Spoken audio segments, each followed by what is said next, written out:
Okay, well, it's just after 7 and I think we ought to get started because I think we've got a lot to get through. And it's my real pleasure to be able to introduce Carole Theobald from Perth, Australia. I've been there. I know what it's like. Oh. And Carole, thank you very much for spending the time early in the morning for you to help us. Carole, at home, is a project manager at the Department of Transport for Western Australia. But Zonta-wise, she is the chair of the working group on Zonta Says Now.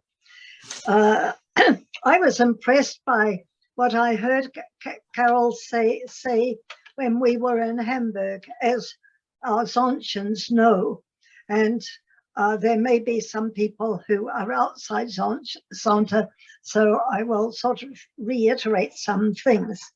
In any case, this working group that Carole heads is guided by the Sustainable Development Goals of the United Nations and by the recommendations of the 66th meeting of the Commission on the Status of Women. They've focused on climate change, the environment, disaster risk, and so on. They have developed a number of goals, I guess they're goals, and if you've read the last copy of the Zontian, you will have read these goals. If you haven't yet had time to read the last issue of the Zontian, and you haven't heard me talking about what happened in Hamburg, I'll just say them very briefly, but I'm sure Carole will be talking more about them, won't you, Carole? Might not. Okay. Well, one is women educating women and girls to learn to adapt and mitigate climate change impacts. And there's more to it than that, but that's briefly. One is to advocate for women's rights to close the gender gaps in finance, land ownership, pay, STEM, and the digital economy, all related to climate change. The third one is to inspire more female leaders in our communities, workplaces, governments, and so on. And the fourth one is to educate community leaders and corporate and non-profit decision makers to consider the effect of women and girls before engaging in climate related and other community decisions. I personally had invited 1 or 2 community leaders to join us tonight, or this morning, as you like. And I don't see them yet. I hope that they will still find their way to coming, because I felt that this was a wonderful example of how we could start educating people. So, Carole, I'm so happy to introduce you to our club, and it's over to you. Thank you. And thank you for that lovely welcome. It's lovely. It's a privilege to speak to my Canadian colleagues. That's fantastic. As you said, my name's Carole Theobald, and I'm the Zonta International Chair of the Zonta Says Now working group. What I'll do is I will share my screen so that you can see my settings. I'll just get my screen up. Now, you should be able to see that. Can you see that? Mm-hmm. Good. Yeah. That's a good start. I'll just put this over here. Okay. So, let's move my thing over. Right. I've been a member of the Zonta Club of Perth for 23 years now. I've got a science background and I work for the WA government, as Valerie was saying, and I'm reducing greenhouse gas emissions in the transport sector. I have had other careers in environmental health and sciences communication, and I've worked in UK, Australia and Indonesia. When I read The Future We Choose by my hero, Christiana Figueres, I learned about the impacts that climate change has on women and girls, and how women are the key to a sustainable world. This was when my Zonta and work lives collided. And I created Zonta Says Now, as I could see that we needed Zonta's activities on steroids if we were to stop gender equality from going backwards. I saw this cartoon the other day, and I think it sums up our global situation very well. We thought COVID was bad, and now we're heading for a global recession. However, the impacts of COVID and the recession will be dwarfed by the impacts of climate change. Climate change is a huge threat to humanity, and it's no wonder that 75% of young people aged 16 to 25 thought the future was frightening. Today, I want to focus on gender equality and climate change. I'll outline the challenges, opportunities, and what we can do to create a gender equal, sustainable world. Today, I'm using a steam train to show the link between climate change and gender inequality. Steam trains were developed in the mid-1800s at the dawn of the industrial age, at a time when humans around the world started to use more and more fossil fuels. You see, increased greenhouse gas emissions are causing global warming, that's causing the extreme weather events that trigger societal disruption and lead to magnification of any existing inequality, including gender inequality.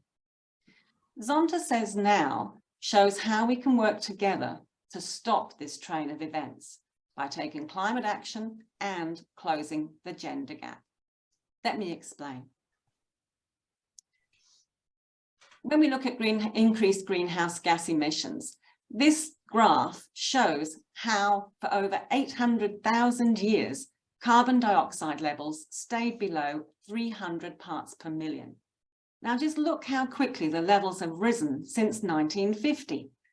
Carbon dioxide that should be in the ground is in the air, forming a blanket around the Earth and warming up our planet. Global temperatures have already increased over 1.5 degrees Celsius since pre-industrial times. On this graph, the center line here is the average global temperature between 1850 and 2020. The years that were colder than average are shown in blue, and the hotter years are shown in red. And as you can see, in the last 20 years, we're warming up. Our challenge is to stop this rise in temperatures. The Paris Climate Agreement aims to keep global warming to less than 2 degrees, and preferably below 1.5. Half a degree doesn't sound very much, but it can make a huge difference. With 1.5 degrees of warming, extreme heat is a problem for 14% of the population. At 2 degrees, more than a third of the population will be exposed. Our coral reefs would be just about gone at 2 degrees, and we could lose double the number of species and plants and vertebrates with just half a degree of temperature rise. We are currently 1.2 degrees above pre-industrial levels, so we don't have much time to get on track. So when it comes to global warming and those extreme weather events, the world may have already crossed 9 tipping points that will lead to catastrophic climate change. This includes things like the increasing in fires in the forests, the sea ice losses, we're losing so many of those. Permafrost is beginning to melt. Things are happening quickly. We're concerned with the speed of that change. Globally, our oceans are warming, sea levels are rising, our ice caps and glaciers are melting. We're seeing hotter summers, longer droughts, bigger bushfires, fiercer storms, and expansive flooding. Our biodiversity is being destroyed at an alarming rate. The Australian bushfires of 2019 and 20 are a reminder that behind every headline is a story of loss to humans, fauna, flora, property, and livelihoods. It's hard to imagine nearly 250,000 square kilometres of land up in smoke. That's an area about the size of all the Great Lakes put together. Now in the eastern states of Australia, we've been hit with floods. In some towns, they have had 3 1-in-1,000-year floods in a couple of months. With floods and fires, many people in Australia are finding it harder and harder to insure their homes. Australians are being advised to keep their valuable papers and photos ready for that quick evacuation. I think the situation may be similar in Canada. So let's look at social disruption. The climate crisis causes social upheaval, destroying livelihoods, driving displacement, and fueling conflict. Droughts and famine add to the despair in conflict areas like Syria, Ethiopia, and West Africa. We've seen how the war in Ukraine is disrupting energy supplies worldwide. Whole countries like the Marshall Islands could be wiped out by rising sea levels. And in 2020, 55 million people were forced to leave their homes by extreme weather. But this is the scary statistic. It's estimated that up to 1.2 billion people could be displaced by 2050. Currently, 80% of displaced people are women. This year alone, we've seen major social upheaval caused by heat, drought, floods, and cyclones. We've seen India and Pakistan ravaged by heat, and the recent floods affected over 30 million people. In East Africa, the prolonged drought has put over 22 million people at risk of starvation. Europe and the Americas have experienced intense heat and drought and floods. Madagascar's copped it with 2 tropical storms and 3 cyclones in 6 weeks, with 1 million people affected. Where I live in Western Australia, we melted in our hottest summer on record, and in the eastern states, the floods have been relentless. As temperatures rise, things will get worse for people and nature. And more disruptions on the way. The Ecological Threat Report of 2020 states there's a growing recognition of the links between climate change, ecological threats, migration, and conflict. The more scarce that resources become, the fewer resources are available per person. This increases political instability, social unrest, and violent conflict. Peace deteriorates, and with it, societies break down and are not able to deal with ecological threats, and this leads to even more scarce resources. For example, the more water stress we have, the more food insecurity there is. And water conflicts have tripled in the last 20 years. We have to look after our environment if we want to have a peaceful world. Now let's look at the gender equality end of the train. Social disruption magnifies existing inequalities. As Zontians, we know the statistics. Today, 2/3 of the world's chronically hungry and illiterate are women. 130 million girls are not in school. 1 in 5 girls are married under 18. And 1 in 3 women have experienced violence. Having only 3/4 the legal rights of men means that some women cannot own land, open a business, sign a contract, or open a bank account. Women may make up half of humanity, but their voices are not heard equally around decision-making tables, as only 1/4 of parliamentarians globally are women. Deaths from disasters are not gender equal and can have huge impacts on communities. 96% of people killed in a flood in the Solomon Islands were women and children. 90% of those killed in a cyclone in Bangladesh were women, and over 70% of those killed in tsunamis in Indonesia, India, and Tonga Samoa were women.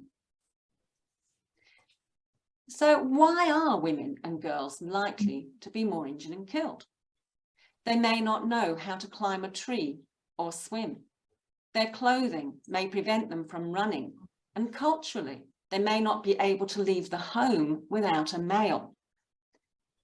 Caregiving responsibilities, pregnancy and childbirth can also prevent evacuation. Food insecurity is another problem, especially for maternal health and that of very young children. During drought, women and girls have to walk further for wood and water and are vulnerable to attack.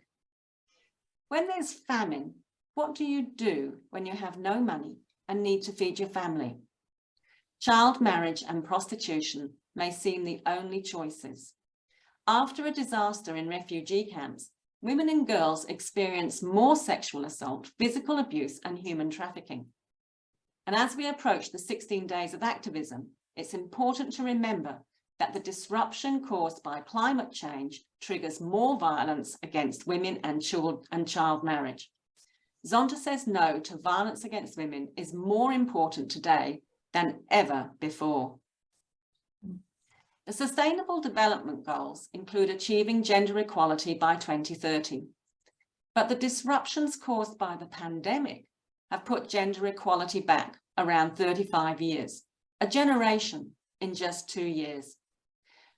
The UN Panel on Climate Change tells us that we must halve greenhouse gases by 2030, halve them again by 2040, and reach net zero emissions by 2050. We're not on track to achieve these goals. So in summary, ultimately, everyone's lifestyle choices contribute to global warming. We're all producing emissions that are going into the atmosphere. Global warming triggers extreme weather events that disrupt society. Societal disruption increases gender inequality, gender-based violence, and child marriage. In short, our lifestyle choices in Australia and Canada impact gender equality in places like Madagascar, the Pacific Islands, and Pakistan. It's quite sobering. Anyway, that's it for the doom and gloom. We'll come to the good part now.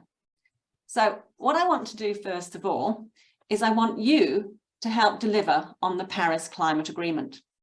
I'm going to use the En-ROADS Climate Simulator that was developed by the Massachusetts Institute of Technology Sloan Sustainability Initiative. And it's developed also with the Climate Interactive nonprofit. The simulator contains climate, population, economic, technology, and industry data. There's over 30,000 algorithms behind the simulator, and any assumptions in it can be changed. All the information is open source and can be examined in detail online. The great thing is that you can also play with this simulator at home for free. So, are you up for solving the climate crisis in 15 minutes? Yeah? Okay, let's give it a go. Okay? So, I'll just put it on. So what we're doing is, this is the link, and you can use this link too. It takes you into the climate simulator, and this is what it looks like. I'll just introduce you to the graph. Here we have a graph that shows you all the global sources of primary energy. So at the bottom we have coal, this is oil, this is gas, renewable energy. The pink is bioenergy, that's sort of wood that's burnt. And then a little tiny slither at the top in turquoise is nuclear power. There's no new zero on here at the moment because we've not put it in. Here we've got showing the greenhouse gas emissions. That's the equivalent of carbon dioxide, methane, all together as carbon dioxide equivalent per year. So you can see how it's going up with this scenario. And here is the temperature that we are on course for with the baseline assumptions that are put in here. The assumptions are all based on the UN Committee on Climate Change Assessment Report 6. So it's all, there's millions of bits of data in behind this. Now, what we're going to do is at the bottom of this screen, you can see we have these sliders that move up and down. And some of them relate to coal, oil, natural gas, bioenergy, renewables, nuclear energy, new zero carbon, which is new developments new ways of getting carbon emissions, replacements to fossil fuels, but they're in development still, and also a carbon price. When we look at transport, we can be more efficient with how we use vehicles, or we can electrify them. Energy efficiency here in transport includes things like using more public transport, walking as well, and cycling. When we look at buildings and in industry, we have energy efficiency, we have electrification of buildings. And we look at growth, we can increase our population, or we can increase or decrease our economic growth. When it comes to land, we can have deforestation, we can have less of it, or we can look at agriculture with regards to methane production from animals, and also methane production from things like the burn off when you're producing gas, natural gas. And then we look at carbon removal, because when you plant more trees, they suck the carbon dioxide out of the air. And there are now some technologies where they are physically sucking carbon dioxide out of the air mechanically. So what I'd like you to do, oh, I've got someone else just coming in here, is to tell me, what do you think will be the top thing that will make a difference for reducing this number here? So what we want is the initiative that you think will make the biggest difference to getting the number down to 1.5. That's what we want to do. We want this number to get to 1.5. Currently, the world is on track for a 3.6 degree future. Okay, with the things that we're doing at the moment. So you can come off your microphones and you can shout out. You can shout out. This is an area where you get to decide what you want to do. Forestation. Okay. Reduce the use of fossil fuels. Okay, so shall we start off by stopping coal? Okay, Yes. everyone happy with that? Okay, so what I'm going to do is I'm going to move this all the way down so there's no more coal. All right, we've stopped coal straight away. How much do you think that temperature will come down by? 0.1 degree. 1 degree, 1 degree. Okay, well, So we'll see how we go. 0.1 degree. 0.1 degree. Oh. All right, let's see how we go. Okay. Pretty good, Val. Okay, so what are we, this is a game. Okay, just have fun with it. All right. What else would you like to do next? Oil. Oil. Okay, oil gone. It's coming down a little bit. Next. Renewables. Renewables. I'd like to Yeah. plant more trees. Plant more trees. All right. Oh, yeah. Someone said renewables. I'll stick all the renewables up. All right. Renewables up first. Yes. Okay. Now we're going to plant more trees. So we're going to plant. This is when I press this button, this is the equivalent of planting the size of India. Okay, that's it. Wow. What difference that was? So we can't rely on planting trees and boosting renewables. All right. Wow. Next. What about reducing deforestation? Excellent. Well, stop cutting the trees down. Yeah. There we go. Every little helps. Yeah. What would you like to do next? What about technological carbon removal? Okay, I'm going to save that one to the end, if you don't mind. Okay, we'll deal with the other ones first. You decrease the population? Okay, we'll reduce the population. Yeah, we're 8 billion. Now, was that a surprise? Okay, We went from 2.9 and we reduced the population 2.8. Wow. Interestingly, we've just gone through the 8 billion population mark globally just the other day, didn't we? Right, Yeah. next idea. Electrification. Okay, so we're going to electrify all our buildings and we'll electrify our transport. How about that? So we're electrifying things in the buildings. Now that was quite good. Look, that was from 2.8 down to 2.5. Mm. All right, that was more than we got when we did the afforestation. Now let's look electrify our vehicles a little bit more. What else would you like to do? Can't hear you. Next. What about natural Zero gas? carbon, Sorry? new zero carbon. New zero carbon. Okay, we'll give that one a go. Okay, so in this chart, we can look and see what the things are.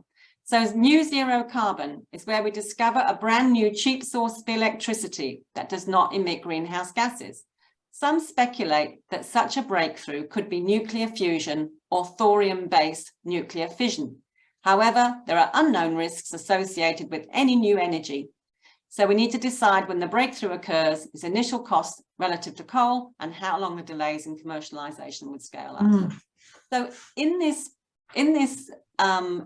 simulator, you can see all the different things, messages about it, the dynamics, all the co-benefits, equity considerations. So you can look through everything. So I want to tempt you to go and play with this later. Okay. So what was the next thing you'd like to do? Energy efficiency. Oh, okay. Well, now what we're doing here is when it comes to transport, we're riding our bikes where we can, walking, cycling, and using public transport. You don't live in Canada where the temperature is -30 for a month. I was going to say, you don't live in Perth where the temperature's over 40 in the summer. Oh. Go out because you melt.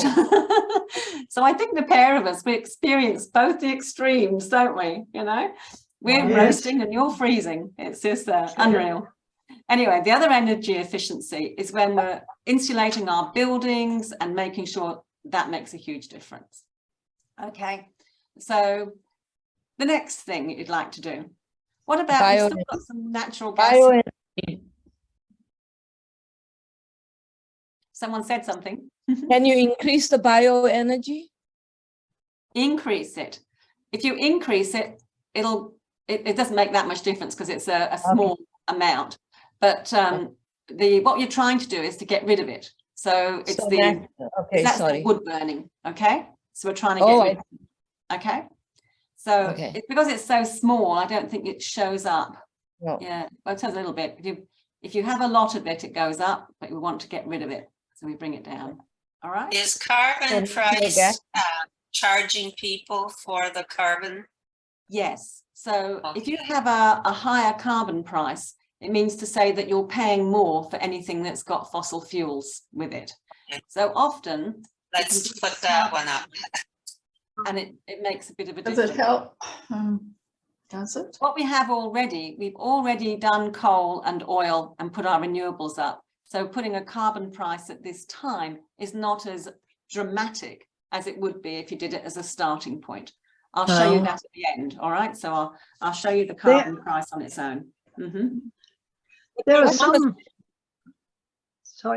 some forms of nuclear energy that are relatively safe, but there are some that are not. So I'd probably leave it where it is. Well, we can put it up and just have a little look, okay? And don't put it in a war zone.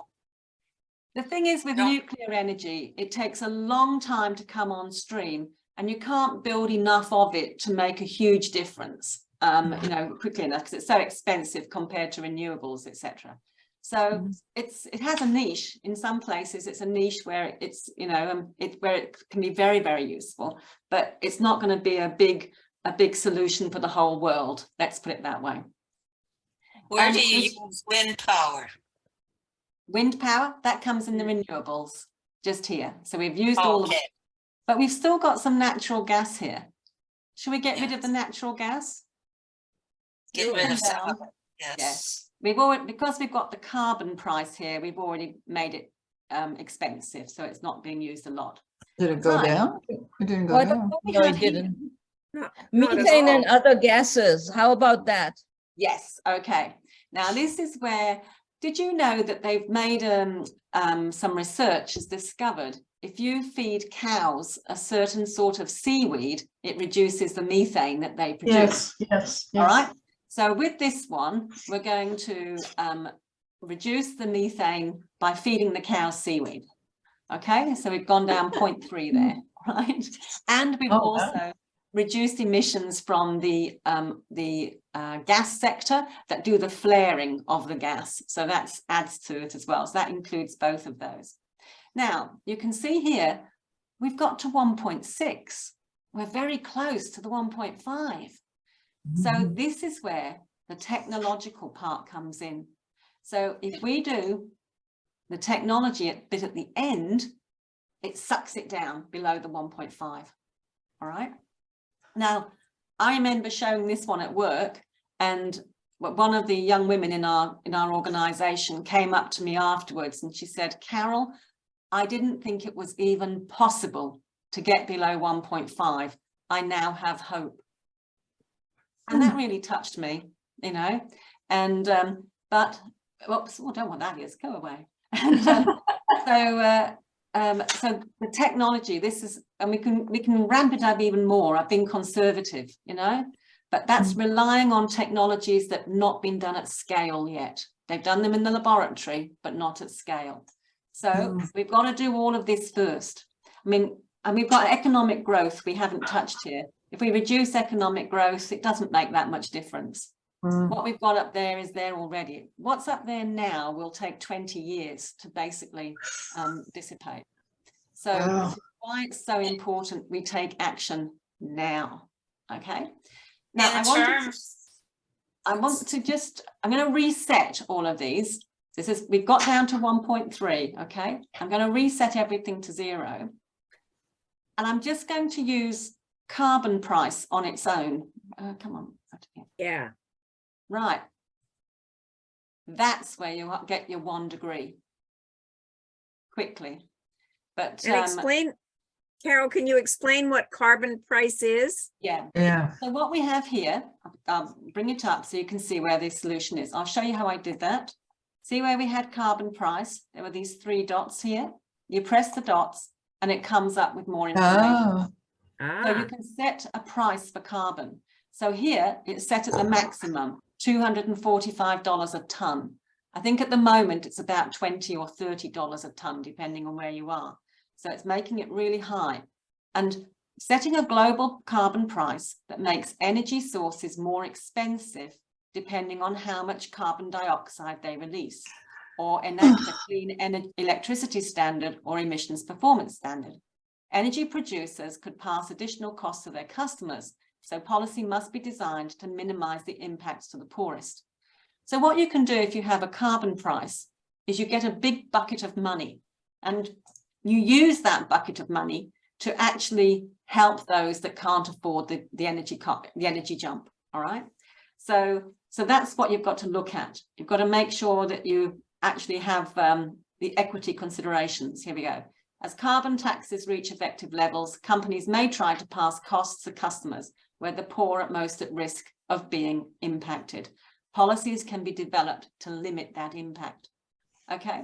Workers employed in fossil fuel industries risk losing their jobs if companies shrink workforces in response to higher costs of production. So job transition plans should be in place to protect the workers. And due to the political nature of fossil fuel production, government corruption and rent seeking could create the possibility of certain industries avoiding the carbon price due to loopholes and exemptions. So you've got to try and make it a fair system, and if you do have a carbon price. But it's an effective mechanism. It's just a bit different. Otherwise, you do that one stroke, or to get the equivalent, you've got to do everything. Work on an industry by industry level to get down to it. Okay, so it's just it's just, you know, it's just interesting just to see what that does. There's in this simulator, there's loads of drop down areas and different things that you can use. I want to show you one here. Decreasing crop yield by temperature. Okay, this is where we're on this current thing, but I'll put everything in that we had before. All right, and then you can see what a difference it makes with how many the crop yield, how it impacts everything. All right, so we had something about that, wasn't it? Something like that. Okay, so if we had that sort of what a difference it makes. So we go from, you know, decreasing our crop yield from 21% to a 3% loss. So it makes a huge difference on reducing the temperature, on feeding people. It's phenomenal what a difference it makes, all those downstream things that happen. So there's quite a few different impact graphs here. You've got Sorry, before we move on, I was just, could you explain the yield a bit more? So are we currently using like 21% of the? Yeah. So by the time we get to 2100, we'd have lost that amount of yield. Okay. And so what we're looking at is saying that, there we go, get it up again. There. All right. So what we're looking at is saying here, I'll show you the description. The impact of global temperature increases on crop yields of maize, wheat, rice, and soybean. These four crops provide 2/3 of the human calorific intake. The percentages represent the estimated change in yield due to temperature increase relative to the reference period of 1981 to 2010, the average of that. The source study focused on the impact of temperature and did not estimate the impact that changes in rainfall or other climatic effects would have on crop yield. But so what they're basically saying is that when you have, description, when you have a scenario with more global warming, this is us today, where we've got 4%, we're on track for, we've got 4% loss of yield for what's happening with climate now. We're going to have 21% loss of yield by the time the end of the century comes. But in this scenario where we're going for a 1.2 future, our maize yield is only going to be decreased by 3%. So by the end of the century, we'll have lost 1/5 of our maize yield. And now we've got 3%. On this scenario, we'll lose 3%, which is equivalent. So the higher the temperature, the less food we can produce. Yeah, because if we're reducing our global warming, we're not having all those increased weather events, the floods and the storms and the droughts and the famines, which is interfering with the growing of our crops. Okay, so that's what it boils down to. It's less climate disruption. So with less climate disruption, we can grow more food. Right, so that's that one. I'll just come back out of that and we'll just go back into our presentation. So I'll just get my into gear so I can see you again.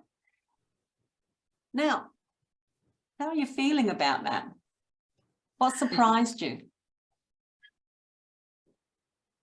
I'm depressed because I know that every time anything happens with any kind of attacks or anything to do with costing money, everybody blames it on the government.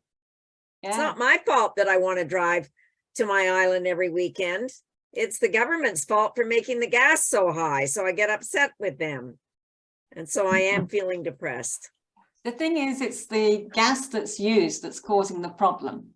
So the way around it is that we look for the more sustainable options. So that's why we're trying to get people to use the electric cars, you know, or even taking the step to the hybrid as a first step and then going to the electric. So as we're actually reducing the amount of emissions in the air. Exactly. So the idea is not that you actually have to change your lifestyle totally, but you just look at things and do them in a different way. You know, so it might be that you have a small electric car for when you're doing things locally. And if you're going away for a weekend, you might hire a car just for that weekend. You know, there's different ways that you can do things, and with lowering your footprint at the same time. So what you're saying is we're going to have a lot of education to persuade the Exactly. non-believers. Exactly. Yes. Totally. And I think everything starts with yourself, you know, your own choices. And you worry about the things that you have control over. All right. No good worrying about the other bits. So you do your own thing in your own life, you know, to make the difference. So I also found it very empowering because I know it's possible. I know that if we can get everyone together, we can actually crack this nut and stop that tidal wave coming over us all, you know? So, but what is good is that there's no simple solution to climate change, but we have to do everything now. As someone put it, there's no silver bullet, there's only silver buckshot. We have to do everything. But we can do it by leaving fossil fuels in the ground. And when we do this, the benefits are huge. We get clean air, we get better health. So let's go into that a little more. We can see many opportunities to create a more sustainable, gender equal world. Renewable energy is a game changer. Solar and wind energy provide clean energy for cooking and lighting in developing countries. Did you know that 2.6 billion people use wood and kerosene stoves, and over 3.8 million people a year die from the fumes associated with them? Oh my God. With electricity available, more people can access phone chargers and smartphones. So that gives them access to information and services.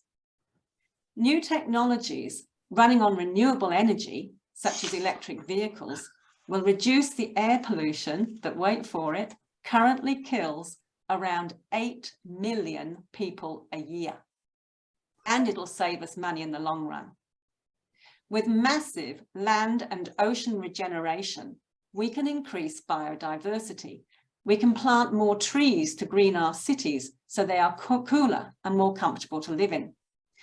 We're actually at the dawn of a new age where women will be able to have more freedom and better health.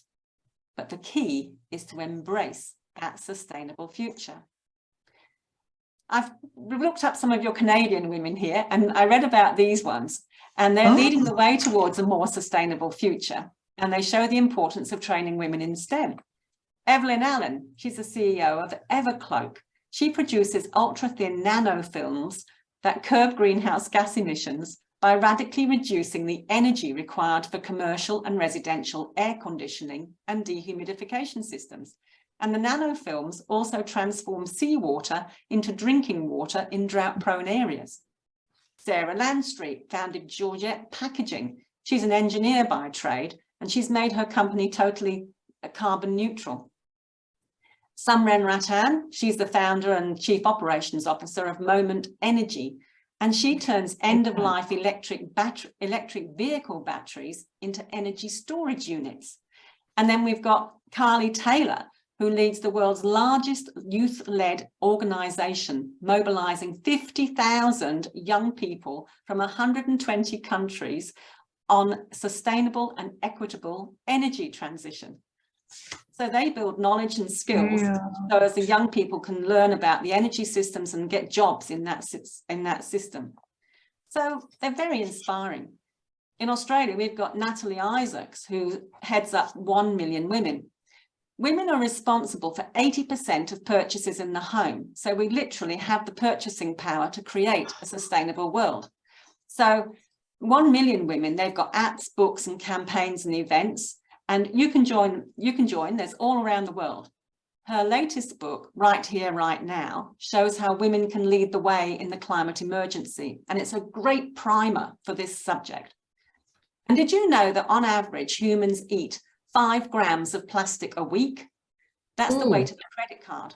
Plastic is destroying wildlife and polluting the environment at an alarming rate, with 1 garbage truck of plastic emptied into our oceans every minute of every day.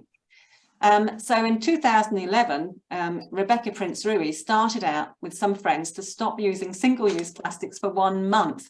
And she's now at the helm of Plastic Free July that has 140 million people a year reducing their plastic in 190 countries. Unreal, the power of just women just seeing a problem. Anyway, women are a key role in creating a gender equal future. So when we look at what Zonta does, we aim to achieve gender equality and eliminate violence against women. We align our work with Sustainable Development Goals and a range of international conventions. The impacts of climate change are pushing back gender equality and contributing to more violence against women and girls. So how do we respond? Zonta Says Now aims to achieve gender equal climate justice. It's designed to take gender equal climate action so that we're better prepared for the climate related disruption ahead. We're guided by the Sustainable Development Goal 13, the Paris Agreement, the Sendai Framework, which is all about disaster risk reduction, and the Zonta International Statements on climate change and the CSW 66 that Valerie talked about in the introduction. But our time is running out and we've got to put Zonta's activities on steroids now. The Zonta International Statement explains how climate change threatens human rights, such as the right to life, food, water, health, education, livelihood, and safety. And Zonta calls on us to take action now, especially in the areas of education, advocacy, and leadership. The aim of Zonta Says Now is for gender equal climate action, is to educate girls, advocate for women's rights, and inspire more female leaders. At the convention in Hamburg, climate change was mentioned in many sessions. Our Zonta Says Now team delivered 2 workshops that were standing room only. Climate change, we were in Europe during the hottest of summers, so climate was on everyone's lips. Zonta International has charged the Zonta Says Now working group to roll the program out globally, show how behavior in one part of the world has a negative impact on other parts, for example, in Madagascar. And we need to provide resources for districts and Zonta clubs to educate and raise their voice on climate change. We educate girls, as girls with 12 years of education have more life choices and can better understand their reproductive health and rights. They may also have up to 5 fewer children, meaning 1 billion fewer people on the planet this century. We encourage girls to do STEM subjects so they can pursue careers in conservation, science, and economics. We train them so they know what to do in extreme weather events and disasters, just like we're doing in Madagascar. We support the Zonta Foundation and endowment funds to do more programs in the future. And as the Girl Guides say in the USA, we need to make sure that girls are prepared and not scared. We advocate for women's rights so it's easier for women to boost their productivity and diversify their income. For example, most small farms in the world are run by women. And if they have equal access to finance and resources, their farm yields could rise by 20 to 30%, enough to feed another 150 million people. We advocate to close the gender gaps so women can own land, access education, training, and digital technology, and learn new skills to support their families so they have options when disasters hit. We advocate locally, nationally, and internationally to ensure the needs of women and children are catered for before disaster hits. And we need to inspire more female leaders to get better outcomes for the environment and society. Look at this photo from the start of COP27. We need more women in these pictures. Only 7 of the 111 people who spoke in the first 2 days at COP were women. Leadership starts with speaking up, speaking out, and seizing opportunities in our careers and communities. Whether it's leading a team in Zonta, taking a lead in a project at work, organising an event in our community, or leading a country, we can all play our part. Our Zonta leadership programme prepares us for any leadership role and Zonta's award programs support future leaders in many areas. So how do we coordinate our activities across all these areas? We use 3 tools: our think tank, for our website, and our framework for action. Think tanks are where Zontians meet from across clubs, areas and districts to share ideas and be inspired to take action. Our websites, our library of information, and our framework for action has 5 steps that I'll quickly go through. Step 1, we gather the facts. The Zonta Says Now website, which we've developed in District 23, is a treasure trove of information. We've got loads of useful links to articles, films, campaigns, apps, podcasts, and organisations. We have our bi-monthly newsletters, posts, leaflets, and videos, and recordings of all the meetings are on the website. And it's a knowledge bank that is always growing. Step 2 is to lead by example. There are so many ways to take personal action. How many of you use the Zonta app? If you're having problems with it, let headquarters know, because they want people to use it so we can have conversations on the app. We've got leaflets on how to reduce emissions personally, as well as in our club. There are so many things that we can do: mentoring, refusing plastic, standing for a leadership position. The list is endless. Just do something. Step 3 is to add our voice. One of the biggest things you can do for the climate is to talk about it. So when you have the facts and have done something, share your experience with family, friends, and work colleagues. The 4th step is to advocate for gender equal climate action. This is done at the club level. We encourage clubs to invite councillors and parliamentarians to meetings to discuss their actions on climate change and gender equality. Women in science events have featured female marine biologists working to save coral reefs. The schoolgirls that attended that particular session now all want to be scientists. One club has an award for women taking climate action, and this award will be a District 23 award from next year. The last step is to collaborate with like-minded organisations to magnify our voice. In District 23, we collaborate through our think tank. We attract between 10 and 40 Zontians from local and overseas, and usually have an outside speaker on a particular issue, as well as a Zontian. We have discovered Zontians with extensive experience in climate, environmental law, STEM education, and public policy. Our district also collaborates with 1 Million Women, and we promote Plastic Free July. And following my appearance on the Zonta International Women and Climate Change webinar, Zontians around the world got in touch with me, and we formed a team that presented at the CSW 66 event in March this year and at the Zonta International Convention in Hamburg. We now have think tanks in the USA, Sweden, and we recently started our intercontinental think tank. I think Judith can tell you more about that one, where Global North can meet the Global South. We've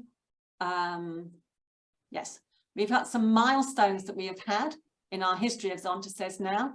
We started in District 23 in October 2020, so we've been going 2 years.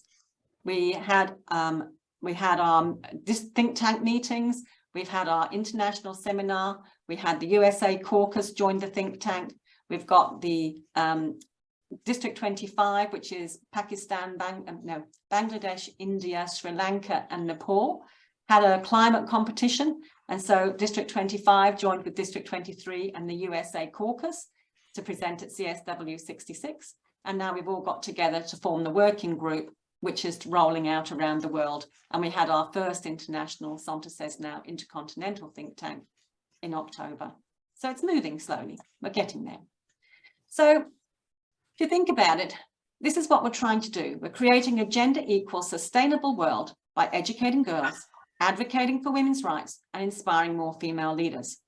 And we take 5 actions. We gather the fact, lead by example, add our voice, advocate, and collaborate. So you can fill in the gaps. So how do you gather the facts about these things? We read books, websites, articles, so we know what we're talking about. When it comes to leading by example, you can mentor a student. You could join the local council's climate response group to make sure that women's voices are heard around the table in disaster preparedness.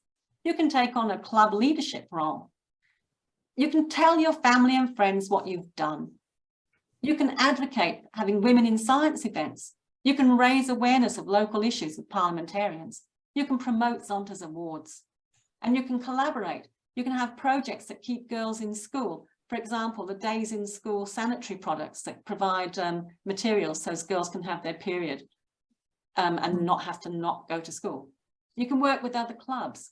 You can collaborate through things like 1 Million Women and Plastic Free July.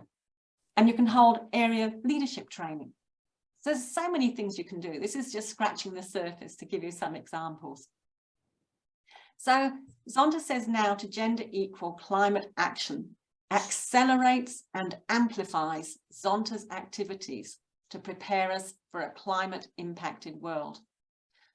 Or as Mary Crooks, an Australian feminist put it, if we don't stop the planet burning, we can forget about gender equality.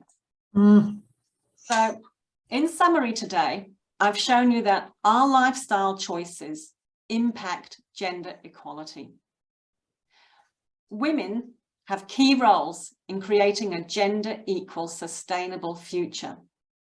And Zonta says now to gender equal climate action accelerates and amplifies Zonta's activities to prepare us for a climate impacted world. So through Zonta says now, we can build a better world for women and girls. So I'm happy to take any questions. Wow. Wow is right.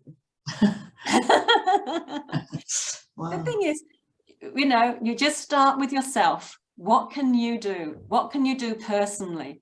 You know, most people start by thinking, how can I reduce my plastic use? That's an easy one. How do I reduce my footprint? Can I walk instead of taking the car that short distance? You know, can I share a lift with someone to go to a Zonta meeting? You know, start small and then talk to your politicians, get them to come to your clubs, to explain to you what they're doing in the area of not just recycling, but what they're doing about disaster preparedness. If there's a disaster in your local community, do you know where to go? What items do you need to have? You know, if your house burnt down, how can you rebuild your identity? You know, with your passport, driver's license, insurance certificates, where are they? What have you got? You know, and just step by step. It's nothing, it's a preparedness, that's all. But just find out what's there. And because if you leave it to others, you don't know what's happening. So just bring them into your clubs, ask people what is happening in our community about these things, and join the conversation. So, I don't know if you all look a bit stunned, actually. I was just going to say, I read something that came from our city council the other day that was describing all the things that we should do to be prepared for disasters. My feeling is that perhaps one of the things that we could do would be simply to prepare a leaflet and distribute it if we're talking about this, or putting it in boxes of neighbors or whatever, so that people are prepared. Yeah. A simple thing is just knowing your neighbors. Susan, you're about to say something. Yeah, I tried last spring to not buy anything that came in plastic. And it is absolutely impossible. Yes. I finally broke down because I wanted to buy the box of spinach. Yeah. You can't buy spinach unless it comes in something plastic. No. And there were so many things like that. And it got very frustrating. And I finally said, oh, to hell with it. And I bought plastic. Yeah. But isn't it frustrating? So who can we advocate to give us more options? Yeah. So I found there's a butcher in a shopping center in Gloucester, right near it's where we used to live, down in near the river. And there's a wonderful butcher there. And so we started going there once a week because you can get all your meat in a paper bag, or, you know, he wraps it all up for you and it's not in plastic. Yeah. So it's a start, but Yes. I Well, still I like to think go that- fast in my boat. Yeah. Although they But- are making, they're gonna make electric engines for boats. They just Yes. started. They have. But And aeroplanes. Susie, And Susie, aeroplanes. I think that was a good example of a firm, a butcher in this case, that was providing a plastic bag or a paper bag to put something in. I went into a store the other day and it said no more plastic bags, and I wanted to buy a lot of tomatoes. I had my bags to carry everything out. But I thought, well, at least vegetables have to be put into something, whether it's a paper bag or a plastic bag or something else. But they didn't have anything at all. And so I ended up with all these tomatoes mixed up with boxes, all sorts of things. It wasn't very good for the tomatoes, that's Well, for sure. Some Zonta clubs in Australia actually make the net bags for you to take to the grocery store. So, and some of them have made the waxed sheeting that you can use instead of plastic wrap Yes. over the bowls Yes. as well. So they're taking action in that space. But the biggest things that you can do is when you're thinking about replacing any of your gadgets in your home, to think about more sustainable options. Like if you have a gas hob, replace it with an induction electric one when you're going to change it. You know, having water pumps, you know, the heat pumps, and things like, well, in Australia we have the solar. 1 in 3 houses has got solar on the roof, and so there's things that you can do. You can advocate for more renewable energies on your grid system, but all of those things all help. Have we heard here in Ottawa, have any of you heard of another club that might be working on a similar project? I know that KCOR has a women's group that would like to work on a project. Mm. Good. Yeah, that's That's great. good to know. Well, Carole, it's Yeah. been an absolute delight to speak to you today, and I'd love to talk for longer, but I have to go to work now. So, can I ask you one question to think Sure. about? Carole, yeah, so all what we talk about now, so by doing simple things by your own, you're contributing to systemic resilience. Hmm. Right? We are going to like build Totally. good system. exactly. But how about the impacted women and children? So how do you have anything about, have you thought of anything about building personal resilience in the women and children who are impacted by the climate change? Yeah. Like, for example, like, you know, the justice to be pregnant, right? Exactly. The justice is to have good food on table. Yeah. So that What you have kind to of look at is your area of social influence. Now, remember that 2/3 of the world's chronically hungry are women, which means that they're the poorest. Okay. So when you're looking at this, I mean, in Australia, I read a report the other day about the poorest people are generally those. They tend to be the single parent families, which are 85% of them, and here were led by women. And so in the summer, they could not afford to put on air conditioning. We had 45 degrees for you know, for 4 days in a row, and we had 2 weeks of over 40, and they could not cool their houses down. Now you're getting they don't even have air conditioning, some of the social housing here. So you're getting an equity issue. A lot of the poverty issues overlap with the gender equality issues. Okay, so in your local communities, you sort of think, how are your women keeping warm? You know, are they able to, especially with power bills? I mean, I don't know how much it affects you, but I know in Europe their power bills have just gone through the roof. So people are trying to have a decision: do they heat or eat? You know. So those are the sorts of things that are really bring it home. Just remember that the poorest are usually the women, because they usually have the additional family responsibilities. They don't have much freedom with regards to working hours because childcare may be limited. And so, you know, they're trying to raise the children through school hours, limited amount of money, and a lot of burden with output, with income and output. So, you know, just think of it in your local community. How can you help your local women is a first start. And then how can you contribute to the wider voice? Talking about climate makes it easier for politicians to take action. If everyone they speak to, regardless of political party they're in, if everyone is saying, we want you to take some action about climate, we want to see it as a gender equal issue, we want everyone in the world, men, women and children, not to be disadvantaged, so they can all walk side by side with equality. That's what we're aiming for. So you make it so as it's a safe subject for politicians to talk about, normalize it. And then all political parties will come to the party, will come to the party, will take action. You know, you've got to make it safe for them to do so, okay? So talking about it, talking about this talk today with your family and friends is a great start, okay, to normalize things. Anyway, I have to fly, and thank you so much. Just before you fly, Kirsten's going to say Yes, Thank you. I just wanted to say thank you, Carole, for sharing your perspective on the epic impact climate change is having on not only our world, but women and children in the world. And you've got us all very excited to know that our efforts are going to make a difference. And this is the theme of our club this year is, climate justice. Fantastic. So we look forward to seeing you again, and we'll keep you posted on our progress. And thank you very much. We'll let you get off to work. That's lovely.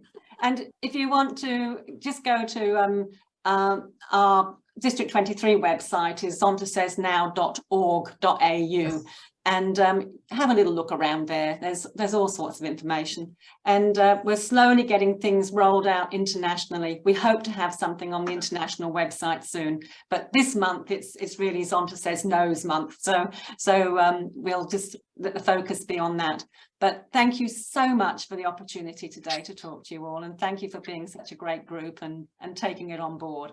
Really appreciate it. Okay. And I'll send the link for the video to Val so as she can share that with you. All right. Thanks very much. Thank you so much. Thank you. Bye. Bye. Bye. Posted on the web already.